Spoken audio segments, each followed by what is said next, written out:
नमस्कार दोस्तों, नवारो एकेडमी पे आप सभी का एक बार फिर बहुत बहुत स्वागत है। दोस्तों, इस वीडियो लेक्चर में हम बात करेंगे इग्नू का जो एमएससी इन्वायरमेंट साइंस का कोर्स है, उसमें आपका एक सब्जेक्ट है fundamentals of ecology and environmental sciences. इसका सब्जेक्ट कोड है MEV 011। सबसे पहले तो हम बात करेंगे कि सिलेबस क्या है इस कोर्स का। उसके बाद में फिर हम कोशिश करेंगे कि वन बाय वन आपको पूरा का पूरा इस सब्जेक्ट का सिलेबस जो है हम आपको कंप्लीट कराएं, जिससे कि आप आसानी से अच्छा स्कोर कर पाएं। तो बच्चों, बिल्कुल शुरुआत में अगर हम देखें तो आपके पूरे सिलेबस को इन्होंने 4 ब्लॉक्स में डिवाइड किया है। ब्लॉक नंबर 1 है आपका कॉन्सेप्ट ऑफ इन्वायरमेंटल साइंसेज, और इस ब्लॉक को इन्होंने फर्दर 4 यूनिट में डिवाइड किया है। यूनिट 1 जो है आपका इंट्रोडक्शन टू इन्वायरमेंटल साइंस, उसके बाद में यूनिट 2 है human impact on environment, unit 3 है इन्वायरमेंटल इश्यूज, एंड यूनिट 4 है इन्वायरमेंटल सस्टेनेबिलिटी। वहीं पे ब्लॉक 2 जो कि है आपका फंडामेंटल्स ऑफ इकोलॉजी, इसको अगेन इन्होंने 5 यूनिट में डिवाइड किया है। पहली यूनिट है इकोलॉजी, उसके बाद में आपकी यूनिट आएगी पॉपुलेशन, पैरामीटर्स एंड रेगुलेशन, उसके बाद में कम्युनिटी ऑर्गेनाइजेशन एंड इंटरेक्शन, उसके बाद में आपकी है इकोलॉजी, सक्सेशन एंड क्लाइमेक्स, और उसके बाद में यूनिट है मेजर बायोम। थर्ड ब्लॉक की अगर आप बात करें तो ये है आपका इकोसिस्टम डायनेमिक्स एंड प्रोसेस। इसको अगेन इन्होंने 4 पार्ट में डिवाइड किया है, principle and concept of ecosystem, energy flow and material cycling, and आपका human ecology, restoration ecology. Last जो है आपका ब्लॉक वो है आपका डोमेन्स ऑफ इन्वायरमेंटल साइंस, और अगेन इसको 4 यूनिट्स में डिवाइड किया है इन्होंने।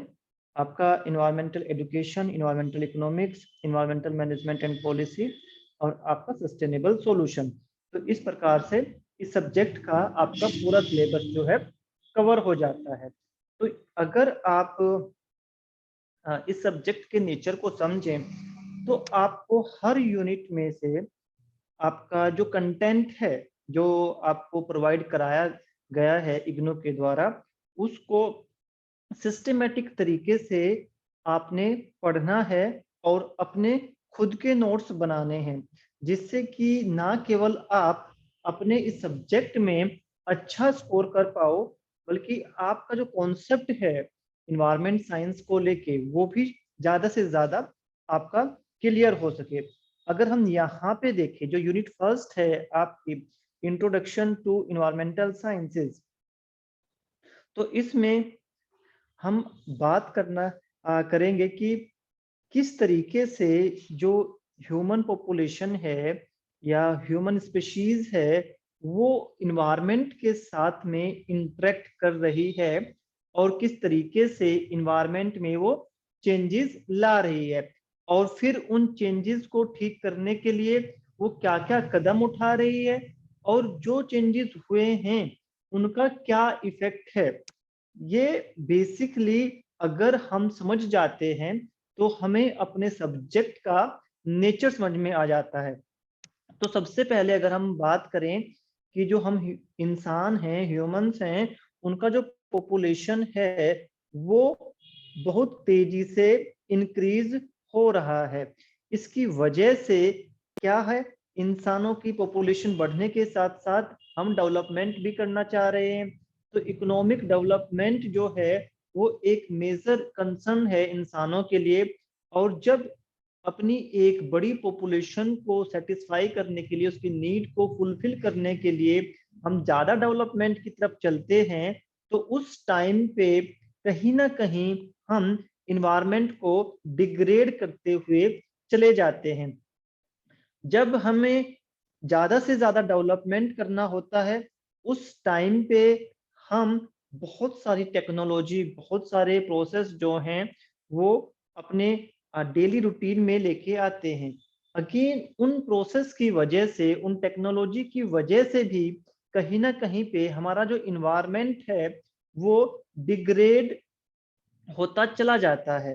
तो इन्वायरमेंट साइंस जो है वो बेसिकली इस चीज पे ज्यादा ध्यान देता है कि किस तरीके से हमें अपने जितने भी रिसोर्सेज हैं उनको अच्छे से यूज करना है, और हमें ना केवल इंसानों के बल्कि सभी के एथिकल वैल्यू का भी ध्यान रखना है, और जितने रिसोर्सेज हमारे पास में हैं उनका यूज जो है हम सस्टेनेबल तरीके से करें, जिससे कि ना केवल हमारी आज की पॉपुलेशन बल्कि जो आने वाली हमारी जनरेशन है वो भी इन रिसोर्सेज को यूटिलाइज कर सकें।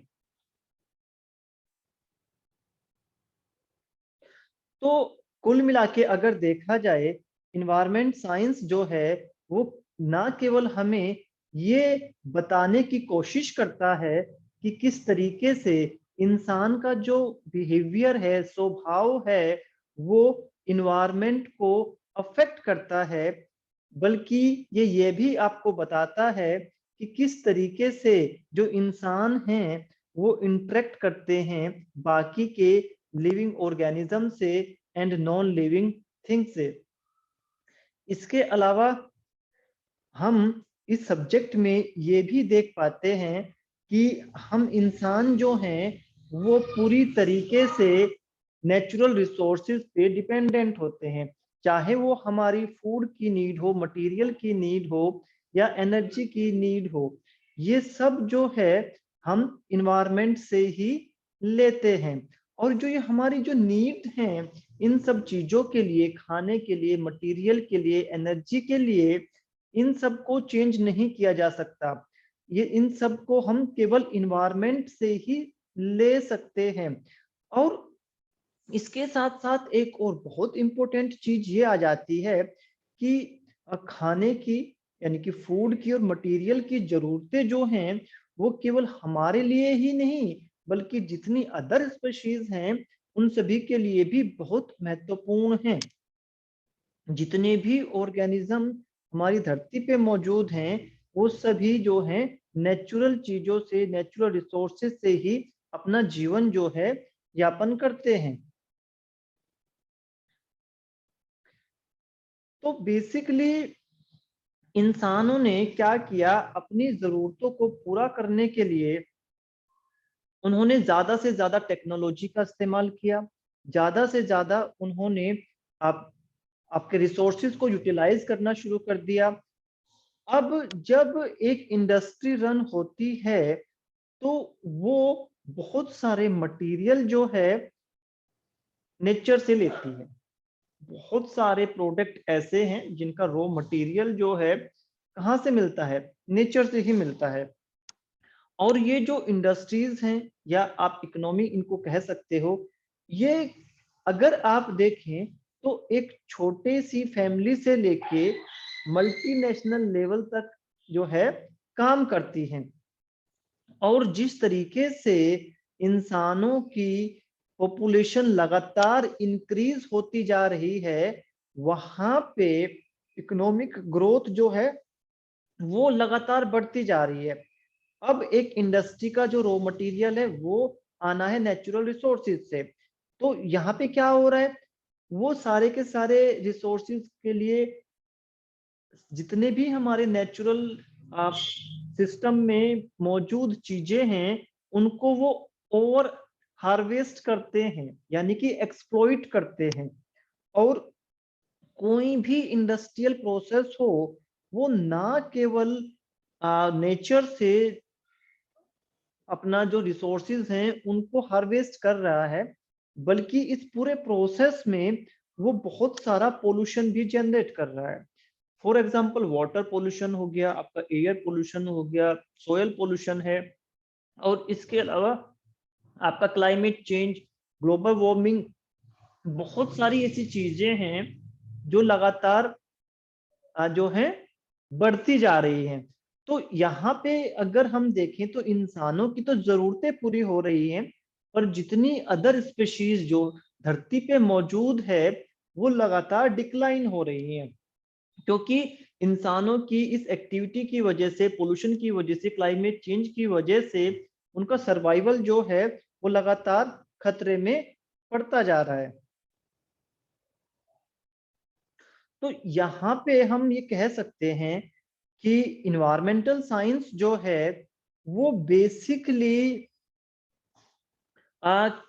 एक ऐसा सब्जेक्ट है जो हमें ये बता रहा है कि इन्वायरमेंट जो है किस तरीके से डिग्रेड हो रहा है और आप उस डिग्रेडेशन को कैसे रिड्यूस कर सकते हैं। तो जब आपको डिग्रेडेशन का पता चल गया कि आपका जो इन्वायरमेंट है वो किस तरीके से डिग्रेड हो रहा है, तो हमने उसके जो मेजर फैक्टर हैं उनको साइड में निकाल लिया और बताया कि भाई इंसानों की पॉपुलेशन जो है लगातार बढ़ती जा रही है, जो कि एक मेजर वजह है, रीजन है, इन्वायरमेंट जो है डिग्रेड हो रहा है। फिर हम लगातार नेचुरल रिसोर्सेज को यूज कर रहे हैं, डिप्लीट कर रहे हैं, ये भी एक वजह है कि इन्वायरमेंट जो है वो लगातार डिग्रेड हो रहा है। ठीक है, और पोल्यूशन की वजह से भी लगातार जो इन्वायरमेंट है वो डिग्रेड होता जा रहा है।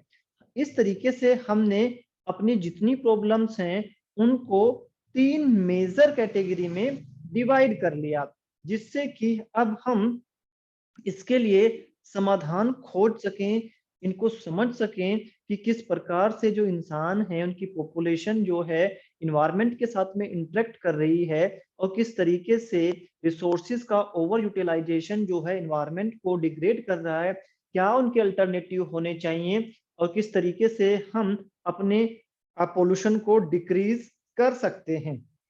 अगर हम इन सभी सेक्टर पे काम करेंगे तो हम ना केवल अपने आप के लिए इस धरती को बचा पाएंगे, बल्कि जो दूसरे यहाँ पे जीवधारी हैं, जो दूसरे ऑर्गेनिज्म हैं, वो भी अच्छे से सस्टेन कर पाएंगे। ठीक है बच्चों, तो ये हमारे सब्जेक्ट का क्या है, एक पूरा का पूरा नेचर है कि हमें किन किन चीजों पे ध्यान देना चाहिए। सबसे पहले हमें इन्वायरमेंट को समझना है, फिर इन्वायरमेंट को समझने के बाद में इन्वायरमेंट के अंदर जितने भी फंडामेंटल प्रिंसिपल्स हैं उनको समझना है। उसके बाद में इंसान किस तरीके से उसके साथ इंटरेक्ट कर रहा है इसको समझना है। फिर इंसानों की इंटरेक्शन की वजह से क्या क्या इश्यूज क्रिएट हो रहे हैं उन पे हमें एम्फेसिस करना है और अल्टीमेटली हमें सॉल्यूशन निकालना है कि हम इस धरती पे, इस अर्थ पे सस्टेन कर सकें और अन्य जो ऑर्गेनिज्म है वो भी अच्छे से सस्टेन कर सकें। यही है हमारे इस सब्जेक्ट का नेचर। तो बच्चे यहाँ से आप अपने एक सब्जेक्ट की अंडरस्टैंडिंग बना के चलें। मैं उम्मीद करता हूँ कि ये लेक्चर आपके लिए काफी यूजफुल सिद्ध होगा। बच्चे सीखते रहिए, मुस्कुराते रहिए, हमारी बेस्ट विशेष आपके साथ में है। God bless you. जियो बच्चों, टेक केयर।